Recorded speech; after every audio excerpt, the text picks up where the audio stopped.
Hello, everyone. This is Tom Fox, the voice of compliance, back again with Mr. Monitors himself, Jay Rosen, for this week in FCPA, episode 262 for the week ending July 23rd, 2021, the No Fans Olympics edition. As the Tokyo Olympics stumble out of the gate and there will be no fans at this year's Olympics due to COVID-19 protocols, I have returned to the wilds of the Texas Hill Country. And I'm back with Jay Rosen to look at some of the week's top stories in compliance and ethics, which have caught our eye. So Jay, we begin with a story from, once again, our colleague Carson Tams, who's continuing his fabulous 5-part series in LinkedIn on design thinking. And in this episode, Carson focuses on, I think, the key component of design thinking, which is really co-creation and co-design. And what design thinking does is it puts the design in the hands of your customers. So for chief compliance officers or compliance professionals, that means their employees. And when you can do that, you really have the ability to not only engender new ideas, but also get buy-in. So he focuses on that. He focuses on the different ways to do that. And I'm really looking forward to the continuation of his series, but there's several additional benefits. It gets employees to utilize compliance and ethics more fully, generates innovative solutions because they reflect the user's needs, contributes to, as I said, the compliance program overall engagement. It also facilitates learning and facilitates and promotes diversity and inclusion. So it's really a great way to think about it. Carson and I are probably going to do a podcast series around this. So it's been pretty exciting for me, and I really think a lot of compliance practitioners have been able to garner some new ideas from his series. So what's up next, Jay? Next, we check in with a friend of the podcast, Vera Cherapanova, who's writing this week in the FCPA blog. And her subject is the EU is expanding ESG requirements, and consequently, due diligence needs to keep up. Human rights protection is gaining momentum, with governments across the EU becoming increasingly serious about addressing human rights violations and broader environmental, social, and governance concerns. Earlier this year, Germany took an important step in this direction. Following months of negotiations, the German government finally adopted the so-called Supply Chain Act. From January 2023 onwards, German companies with more than 3,000 employees and this number will be reduced to 1,000 employees from 2024, will be required to conduct adequate due diligence concerning human rights and certain environmental risks to protect human rights across their activities and supply chains. The move comes at a time when the European Commission is working on an EU-wide directive on corporate due diligence and corporate accountability. The regulation will have major implications for companies working in and with the EU. It will set a requirement to identify, address, and remedy the ESG risks across companies' operations and supply chains. While we wait for the final directive to be adopted, last week the EU Commission and the European External Action Service released new guidelines on due diligence for EU companies to address the risk of forced labor in their operations and supply chains. It's also important to note that some international bodies, including the UN Human Rights Council and the UN High Commissioner for Human Rights, have recently advocated a human rights-based approach to corruption, suggesting to view instances of corruption as a violation of human rights. This idea seems promising for two reasons. First, because the human rights monitoring bodies will have the mandate to address corruption, and second, because they will empower the individuals affected by corruption to come forward with their cases, as they will see more clearly how it interferes with the enjoyment of basic human rights. All signs are that human rights protection and other ESG factor-driven issues are in the spotlight for EU regulators and a broader public. Crowdsourcing ethics and compliance risk assessments has always been a good idea, but with today's focus on ESG, it's even more valued. Sharing the data, learnings, and due diligence outcomes becomes key, as this is likely to have a mutually reinforcing effect and lead to better visibility into risk. As the OECD's Connecting the Anti-Corruption Human Rights Agendas, a guide for business, employers, organizations, rightly points out, the data collected in connection to corruption risk assessments can likely support the analysis of potential red flags in the field of human rights and vice versa. Tom, back to you. So Jay, Lawrence Heim in Practical ESG wrote about social risk. And I thought this was it's always prescient to talk about social risk, but he really laid out a definition, which is anything that can impair a company's social capital. This is different from risks in that its primary cause of damage is reputational, where a company usually shoots itself in the foot. He identified two well-known incidents: United Airlines removal of a passenger from an overbooked flight, and the fallout from the former CEO of Papa John's protesting, talking about NFL players protesting the national anthem. And then, of course, that same individual using a racial slur in a business meeting. And what he said is you really need to use the knowledge of the past to inform your future plans. Companies can accomplish this by examining social risk events that have impacted their peers and others in their industry, and hopefully be prepared. Conduct scenario planning. Jonathan Marks talks about this from the audit perspective, interestingly enough, and says you should identify the highest likelihood risk events, but plan for those and be ready to respond.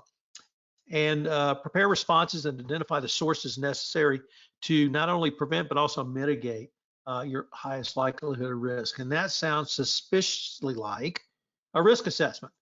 And moving forward from your risk assessment to put in a risk management strategy to detect, prevent, and remediate. So once again, it's not document, but it's another three words that I talk about a lot: prevent, detect, and remediate. That same sort of process can be used around reputational or social risks as well. So good from article from Lawrence to remind us of this, and really for every compliance practitioner to think through. What's up next, Jay? Well, it wouldn't be a week in the FCPA if we didn't check in with Matt Kelly, the coolest guy in compliance. Instead of his normally present Into the Weeds with you, Tom, we're going to take a look at a blog that Matt wrote for his Matt Radical Compliance blog, and it's an update on the job market. Matt Kelly and recruiter Steve Harrison, a partner and head of compliance recruiting at Concilium Compliance Search, took a look at the compliance job market now that the disruption of COVID-19 pandemic is receding in the United States. The good news is the job market's going strong. First, the market for compliance professionals has recovered and then some. Harrison described today's scene as the busiest and the best that he's ever seen. Essentially, the typical year's demand for compliance placements, plus all the placements that would have happened in 2020, except for the pandemic putting the Rex order on hold. Now, Matt understands that a recruiter such as Harrison has an incentive to paint a rosy picture, but from a macroeconomic perspective, what he's describing seems to make a lot of sense. We've seen pent-up demand for vacations, flights, meals at restaurants, even home renovation projects or houses that Tom and I have just bought. So why wouldn't the demand for compliance manpower follow in the same pattern? Consider all the changes businesses have endured the past 18 months.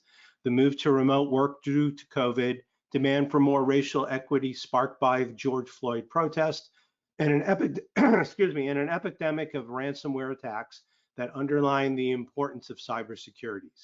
Any one of these issues alone would have meant more work for compliance teams. Corporate America has had all of them arrive at once, and businesses have stalled in hiring decisions for most of 2020, and now the US economy is going strong. So it should be no surprise that we're playing a game of catch up for hiring. How much longer will remote work last? Harrison and Matt also spoke about remote work job postings and what effect remote-only jobs might have on the compliance job market overall. They were both skeptical that remote work will become an enduring feature of the employment landscape.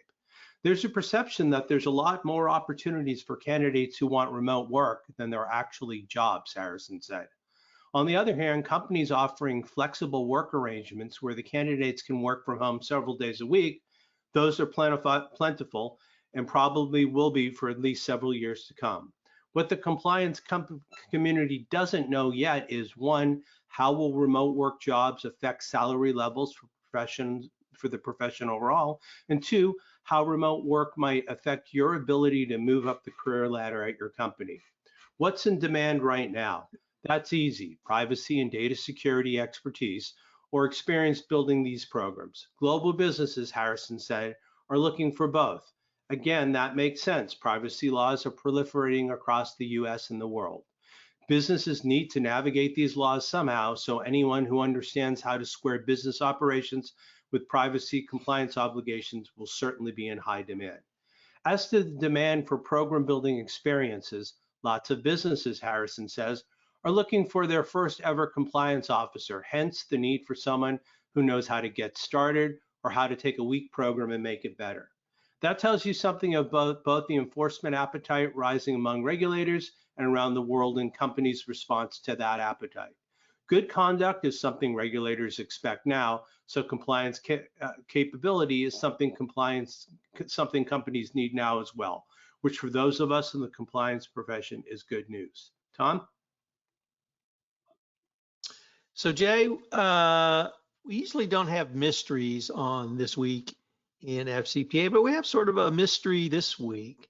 And that comes to us from Neil Hodge, columnist at Compliance Week, who reports that the Serious Fraud Office has secured 2 DPAs for a total of £3.4 million. Now, what's the mystery about it is the companies are unnamed. I should say that's $3.4 million, not pounds. But the companies are unnamed and for unknown reasons, although one might speculate that there are ongoing individual investigations and or criminal proceedings. Nevertheless, this is the 11th and 12th DPA secured by the Serious Fraud Office. Some of the facts, or rather some information came out, which is that the companies will have to maintain a compliance program.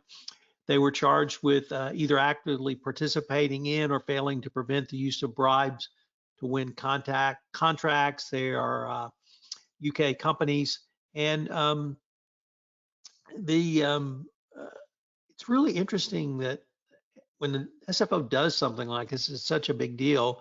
I suppose here in the United States, the DOJ would issue a press release and we'd be crowing about it on This Week in FCPA, so perhaps that's not quite fair. Nevertheless, interesting that we don't know who the companies are.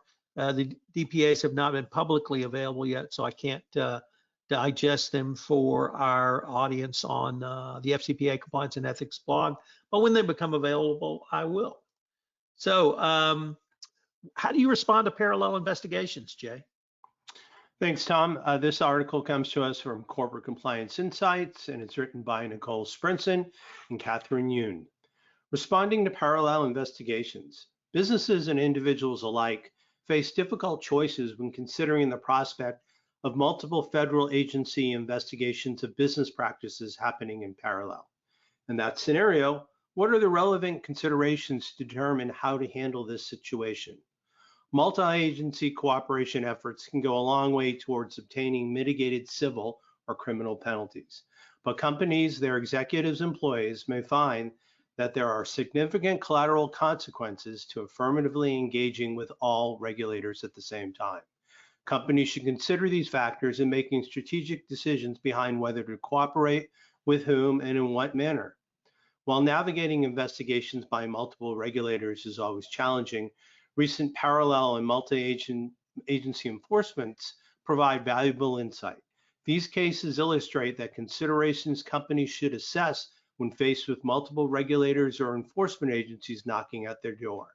Ultimately, Company executives must balance the benefits of a multi-agency resolution against alternative considerations like self-disclosing conduct to regulators that may not currently be aware of it. Multi-factor decision of whether to disclose misconduct to multiple regulators.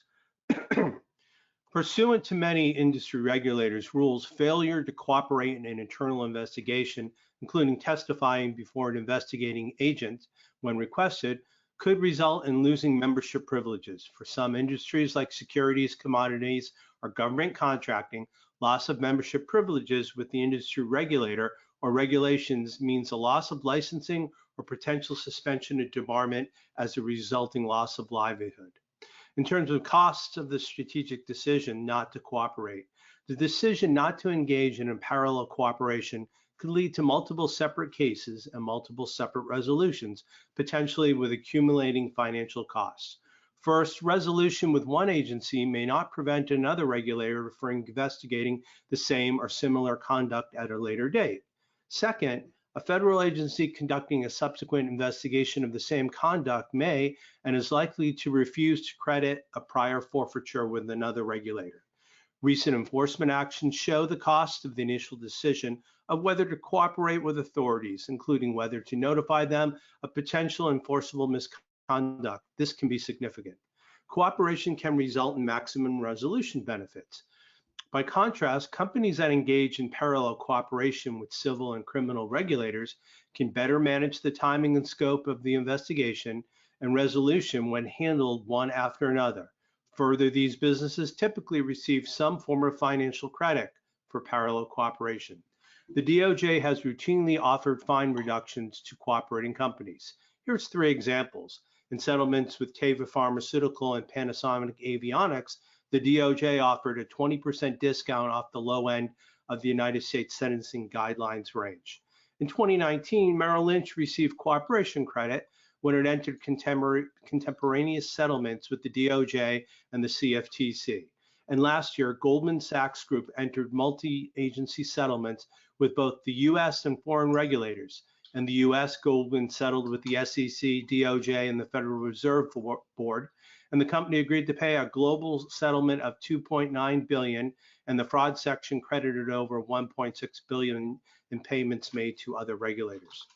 US government policies prioritize and encourage multi-agency cooperation.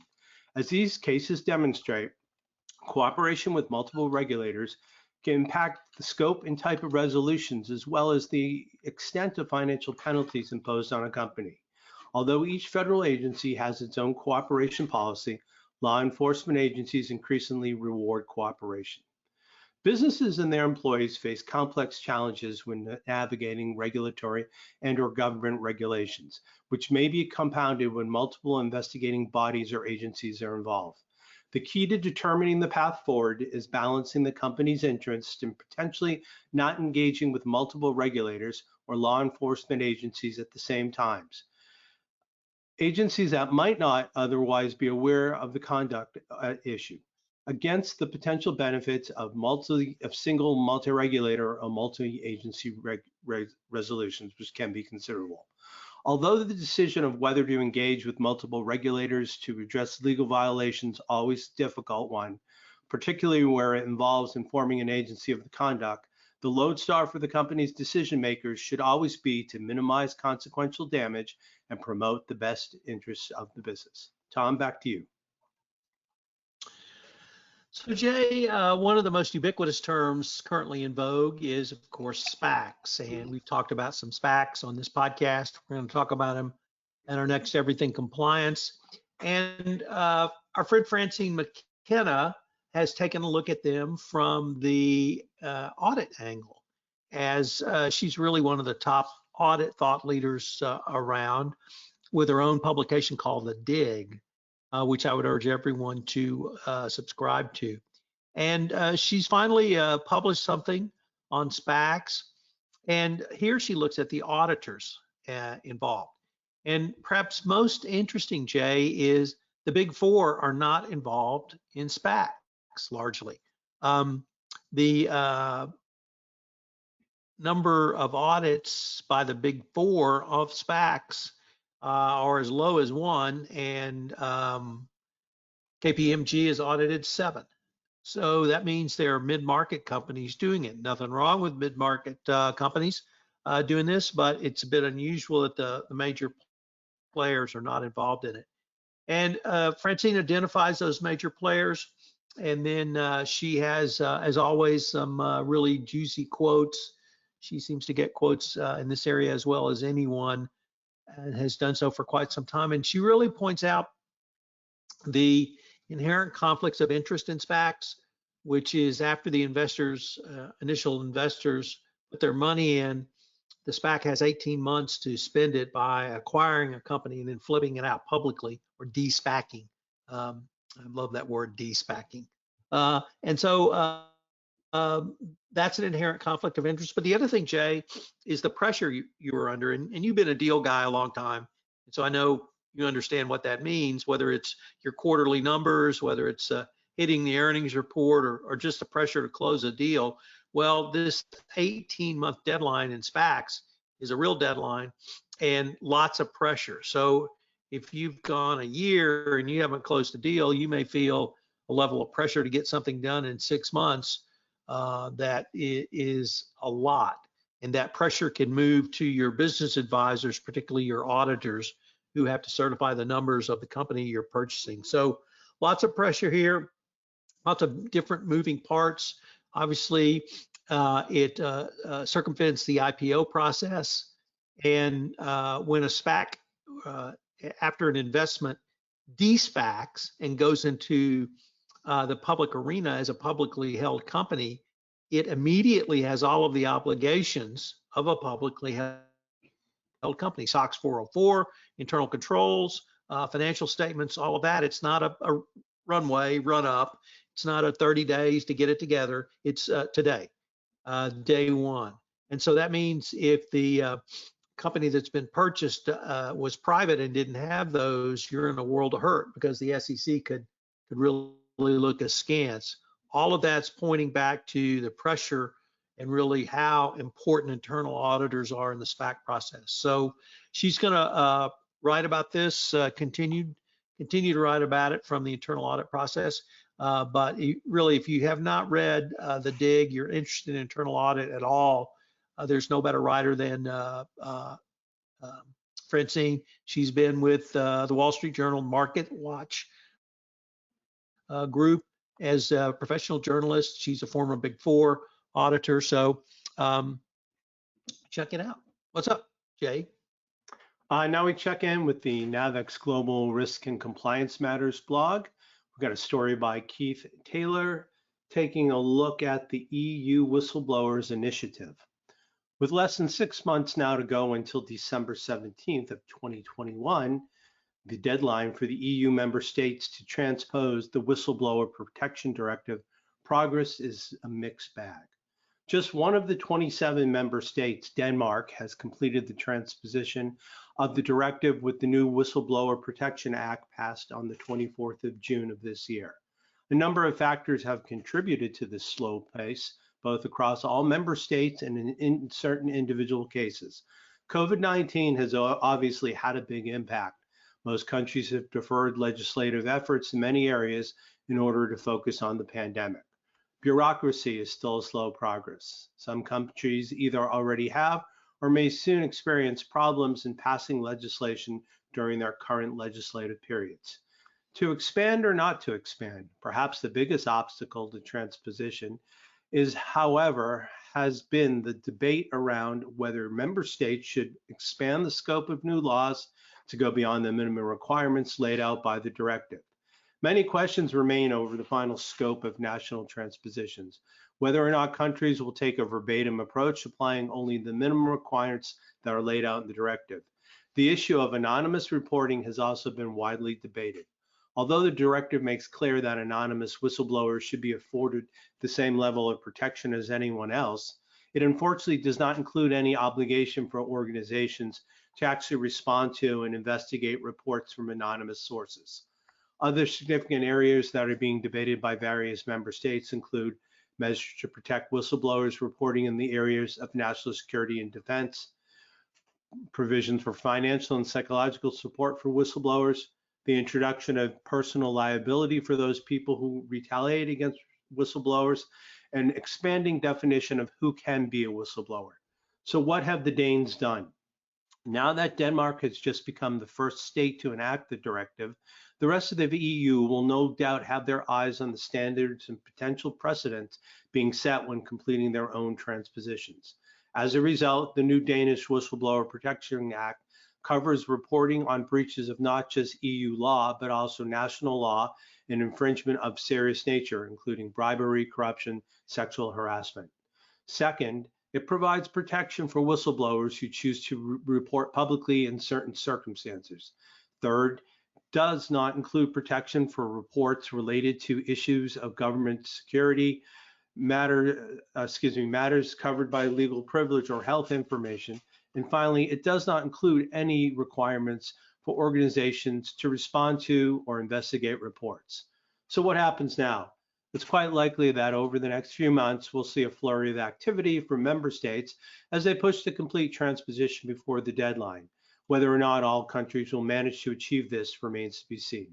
Even if not transposed, however, the minimum requirements of the directive will still apply in each member state from December 17th onward. The EU has not given any indication that the deadline will be extended, so organizations should act accordingly and take the opportunity to establish processes that incorporate global best practices, ensuring that they are prepared for whatever happens. Tom? Sure, Jay. So next up, we have an article on the FTC, Federal Trade Commission, and their expansion under the Biden administration and new Commissioner Khan.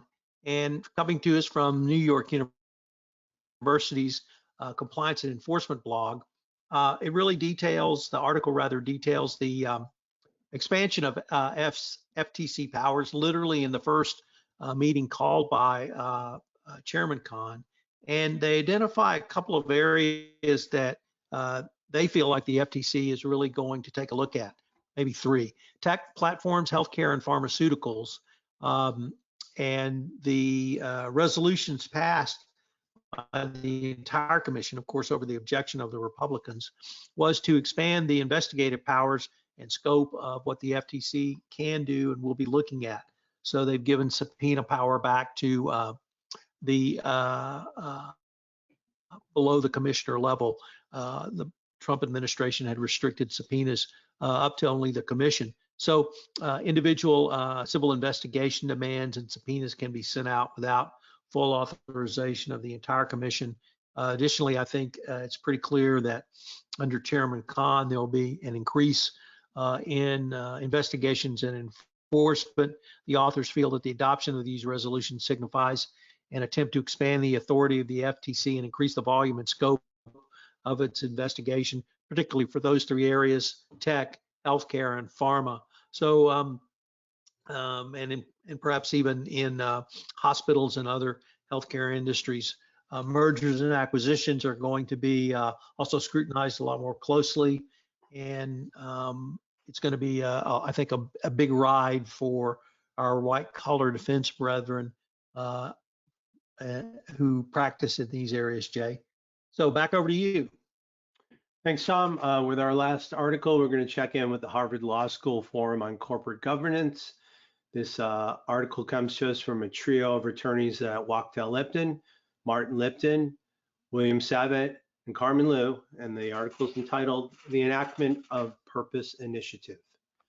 In recent years, the concept of corporate purpose has been invoked as a shorthand to address the corporation's commitment to include stakeholder governance, and with its commitments to sustainability, diversity, inclusion, social responsibility, and other ESG issues as part of a corporate strategy that achieves sustainable long-term growth and creates long-term value for the benefit of all stakeholders. Recognizing the importance of corporate purpose in helping guide efforts to build back better following the pandemic, a distinguished group of academics at Oxford University formed the Enactment of Purpose Initiative. This initiative seeks to encourage elemental constituencies of a corporation, which include directors, management, asset owners, and managers, and other internal and external stakeholders to collaborate to articulate an actionable principle of purpose, which when applied to special circumstances of each corporation will orient the firm towards mission-driven growth that delivers profit and a social responsibility. Following the 2008 financial crisis, increasing evidence of the irrationality of markets and the growing recognition that our incumbent corporate governance regime is inadequately addressing the systemic risk of climate change, corporate purpose has taken on increasingly greater influence. Confirming this momentum towards stakeholder governance are the Business Roundtable's famous August 2019 Statement of Purpose, the new paradigm issued by the World Economic Forum in 2016, and the 2020 Davis Manifesto. The objective and purpose of a corporation is now been known to conduct a lawful, ethical, profitable, and sustainable business in order to ensure its success and grow its value over long term. This requires consideration of and regular engagement with all stakeholders that are critical to the success, as determined by the corporation and board of directors using business judgment. Implementing the vision of a corporate purpose is consistent with, and the authors would argue in many instances, required by the fiduciary duties of directors and stewardship obligations of asset managers. The definition of purpose is broad enough to apply general to corporations and stakeholders. At the same time, it provides actionable guideposts for corporate and fiduciary conduct. The objective of sustainable profitability recognizes the fundamental purpose of a for-profit corporation, can't say that one, must include value creation. Importantly, the concept of communities broadly comprises society and the environment at large, and the same concerns and constituencies encompassed by ESG investing. To achieve the balancing of interests and choices inherent in stakeholder-centered model, and to manage interest and choices, and to manage the sustainable long-term value creation, directors must exercise independent business judgment, as always acting in corporate interest and to advance the corporate purpose. Finally, the requirement of regular engagement acknowledges that responsibility of all stakeholders, and most critically investors who have put their capital to work across the economy to pursue collectively sustainable long-term growth and corporate profitability.